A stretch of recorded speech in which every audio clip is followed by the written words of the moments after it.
सभी धम्म मित्रों को नमो बुद्धाय। साथियों, जो बोधगया में महाबोधि महाविहार मुक्ति आंदोलन जो चला हुआ है पिछले 3 महीनों से, और उसी आंदोलन के चलते भंते विनाचार्य को 14 मई को पुलिस ने गिरफ्तार किया। और गिरफ्तार नहीं, एक प्रकार से अपहरण किया, क्योंकि 20 घंटे तक तो पता ही नहीं चला कि वो हैं कहाँ।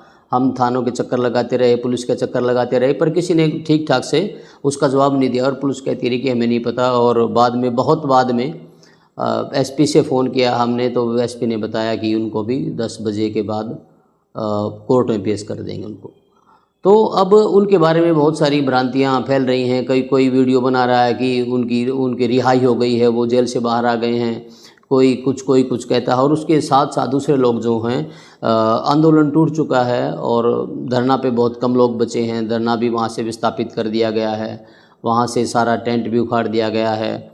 और कुछ लोग बैठे हैं किसी मोनेस्ट्री में, 30-35 लोग हैं, और उन लोगों को बताया जा रहा है कि सरकार ही उनको भोजन और पानी की व्यवस्था करा रही है। एक प्रकार से अब सरकार हमारा धरना चला रही है। और जो दूसरे लोग हैं वो दूर दूर, कोई दिल्ली में, तो कोई पंजाब में, कोई महाराष्ट्र में, अलग अलग तरीके से इस आंदोलन को चला रहे हैं। तो हम ये चाहते हैं कि ये जो आंदोलन है इसका विकेंद्रीकरण ना हो, ये केंद्र रहे, इसका कोई केंद्र बने। अलग अलग शक्तियाँ अगर होंगी, हम अलग अलग शक्तियों के अलग अलग काम करेंगे तो वो शक्ति काम नहीं कर पाएगी।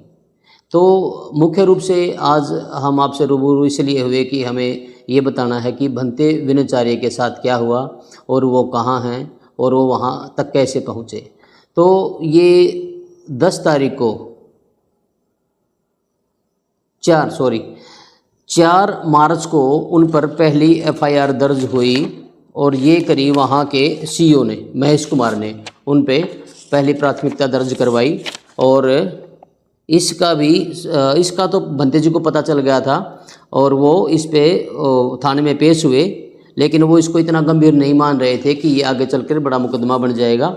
और पुलिस उनको गुमराह करती रही और वो आंदोलन में यहीं रहे, उनको गिरफ्तार भी नहीं किया। दूसरी जो प्राथमिकी उन पे दर्ज हुई वो दर्ज हुई 10/5/2025 को 3:45 बजे। ये भंते सुमित पाल हैं, इन्होंने उन पे ये प्राथमिकी दर्ज कराई। बाद में उनका कल वीडियो भी आया कि हमने भंते विनाचार्य के बारे में कुछ नहीं कहा, लेकिन इस बारे में भी जो कोर्ट ने संज्ञान लिया है और ये मुकदमा भी कोर्ट में भंते जी पे चल रहा है। और उसी दिन 10 मिनट बाद 3:55 पे एक और प्राथमिकी भंते जी पे दर्ज हुई, और इसमें हैं, ये बनते हैं सुशील पाल। बनते सुशील पाल जी ने एक प्राथमिकी दर्ज कराई, जिन पर रात को 12 बजे उन पर जानलेवा हमला किया। बनते जी पर आरोप है कि उनको जान का खतरा था सुशील पाल जी को, और हम जानते भी नहीं सुशील पाल जी कौन है, धरने पे थे या नहीं थे। और इन लोगों ने ये तीसरी प्राथमिकी उन पे दर्ज कराई। और इस एफआईआर का अब तक पता भी नहीं था, बहुत कम लोगों को पता था। जब ये कोर्ट में केस हुआ तो कोर्ट में उनके संबंधित सारे के सारे जो मुकदमे थे वो ऊपर आए तो पता चला। चौथी जो ये एफआईआर दर्ज करी, ये 13 तारीख का जो झगड़ा हुआ, जो डुंगेश्वरी में 2 घटनाएं घटी, लोगों के सर फोड़े गए, वहाँ लाठियाँ चली। और एक वैसी ही घटना शाम को महाबोधि विहार में घटी, जब वहाँ कुछ महाराष्ट्र की हमारी बहनें थी, उपासिकाएँ, कुछ वृद्ध भिक्षुणियाँ थी, और वो माओवादी महाविहार में गए। उन्होंने जय भीम नमो बुद्धाय का जब नारा लगाया, तो जय भीम नमो बुद्धाय के नारे के विरोध में कुछ युवकों ने वहाँ मतलब चिढ़ाने वाले अंदाज में, बड़े जो युद्ध में जो नारे लगते हैं उस तरह के नारे, हर हर महादेव और जय श्री राम के नारे लगाए। और उसके साथ ही उन लोगों ने हमला भी किया उन भिक्षुणियों पे, और उन उपासिकाओं पे, महिलाओं पे हमला किया गया। तो ये जो दोनों घटनाएं थी, जो डुंगेश्वरी की घटनाएं हैं, तब भी भंते जी के पास, विनाचार्य जी के पास फ़ोन आया, हम भी उनके साथ गए। और वहाँ जा कर के वो जो उपासक थे वो वहीं गया में आकर उन्होंने पूरी घटना बताई। तो बंते जी ने बड़ी विनम्रता से उन लोगों को समझाया और कहा कि जो घटनाएं वो घटी वो उस तरह की कोई बात नहीं, आपके ऊपर चोटें भी आई हैं, या तो आप मेडिकल में जाकर के डॉक्टरी करा के पुलिस में जाएं, और नहीं चाहते तो दंगा ना फैलाएं, हमारा आंदोलन बड़ा अच्छा चल रहा है। और पुलिस और प्रशासन और ये जो लोग हैं यहाँ के जिनकी रोजी रोटी इस मंदिर से चलती है, वो लोग अब हमारे आंदोलन को बिगाड़ देंगे। और बंते जी ने एसएचओ को फ़ोन, हमारे सामने एसएचओ को फ़ोन किया और एसएचओ से कहा कि डुंगेश्वरी में थोड़ी सी फोर्स बढ़ा दें कि ऐसी घटनाएं ना घटें, और उन लोगों को समझा उजा करके बंते जी ने मामले को शांत किया। जो शाम को घटना घटी, जब बंते जी वहाँ पहुँचे, मैं भी साथ था और भी बहुत सारे भिक्षु साथ थे, तो बंते जी ने वहाँ एसएचओ से यही कहा कि आप दंगा इतना ना बढ़ने दें, हंगामा इतना ना करें, बल्कि यहाँ 10 पुलिस वाले और तैनात कर दें जिससे स्थिति काबू में रहे। लेकिन वहाँ एसएचओ की मौजूदगी में लगभग 6-7 लोग होंगे जो जय श्री राम के नारे, वीडियो में देखेंगे तो आपको स्पष्ट दिख जाएंगे, उनके चेहरे भी दिखाई दे रहे हैं।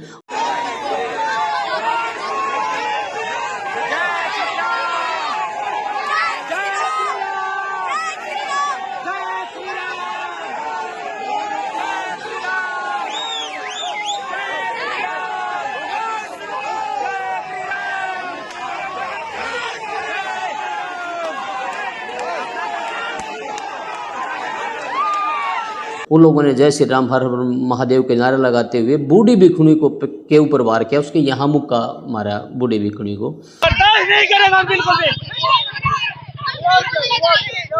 ये शाम के टाइम वंदना करने गई थी हमारी बहन बेटियां, और उनके यार जो गुंडे थे उन्होंने इनके ऊपर हमला किया और इनके इज्जत पे हमला किया, मारपीट की, इनको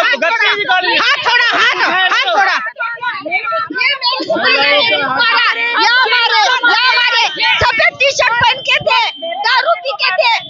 और बड़ी मुश्किल से बनते विनाचार्य और सभी और भी भिक्षु थे, बड़ी सूझबूझ से उन्होंने एसएचओ से बातचीत करके उस मसले को टाला। लेकिन वो मसला टला नहीं, वहाँ 50 की संख्या में वहाँ लोग आ गए, जय श्री राम और हर हर महादेव के नारे लगाने रहे।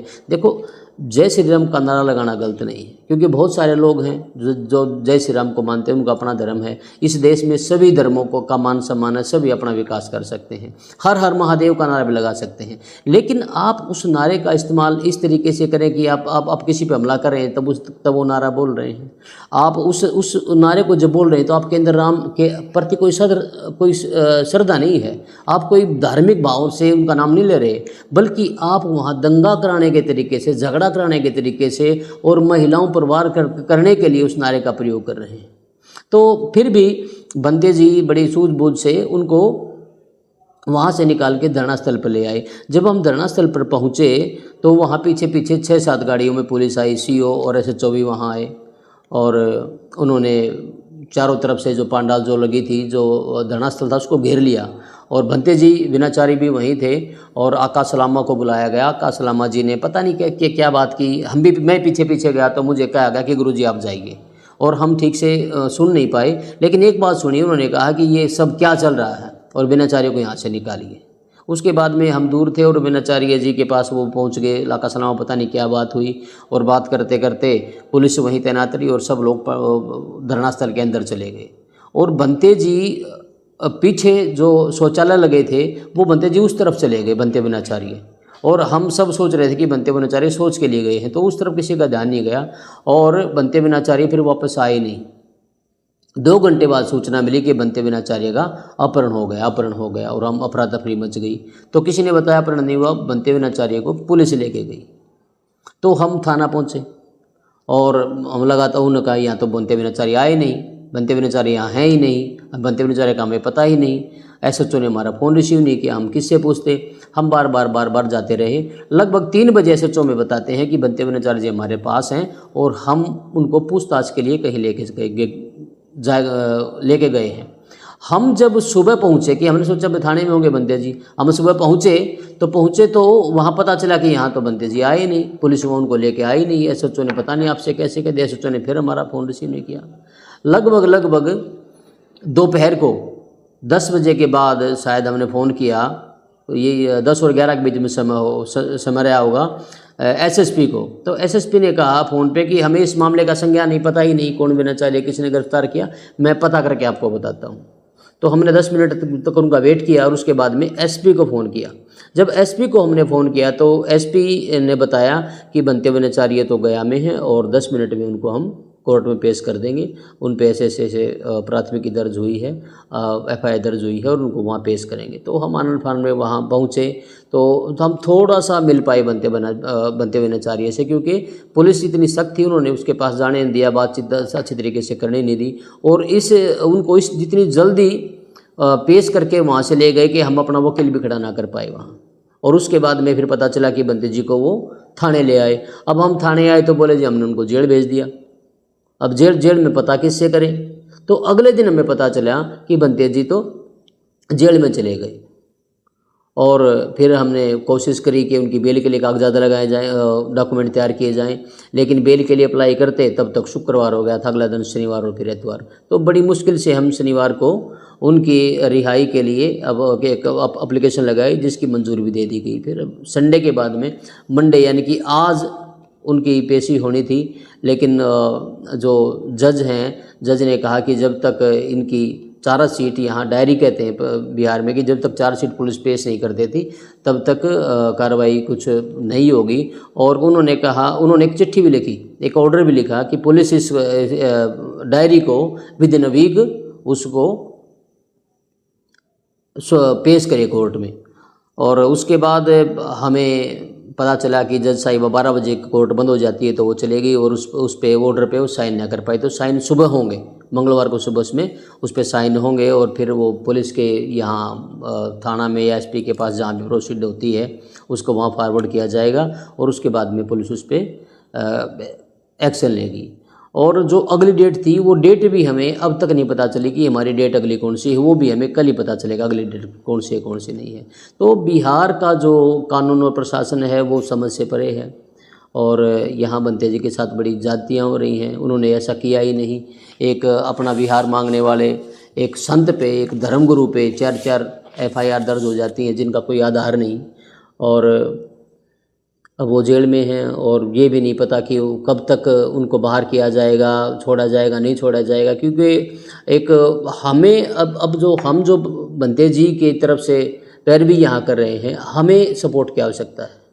पूरे देश के जो बौद्धिस्ट लोग हैं, पूरी दुनिया के जो बौद्धिस्ट लोग हैं, अब समय है, अब हमें साथ दें। हमें वकीलों की आवश्यकता है, हमें जानकारों की आवश्यकता है, हमें कानून के जानकारों की आवश्यकता है।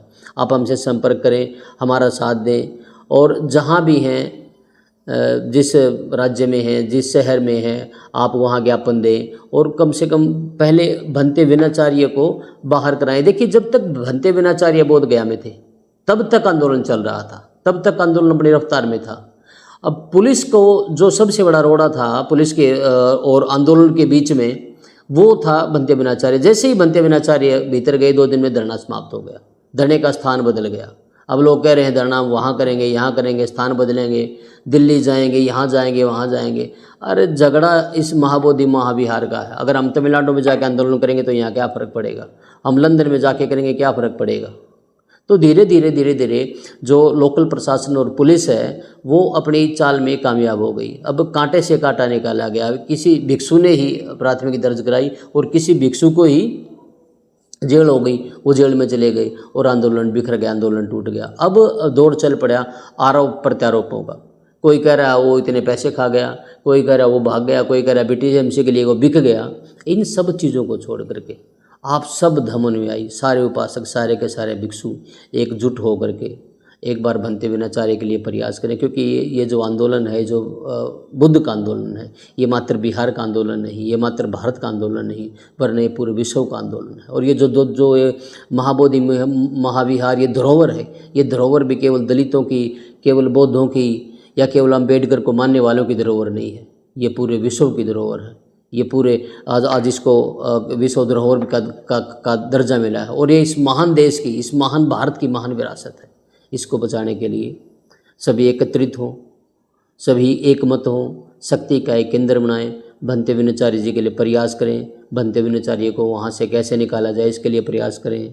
सारे आंदोलन बाद में करें, सबसे पहले बनते विनाचार्य जो इस आंदोलन के नेता हैं, जो इस एक बड़े धर्मगुरु हैं और उनका मान सम्मान देश विदेश में भी है, तो उनको बचाने के लिए प्रयास किया करें।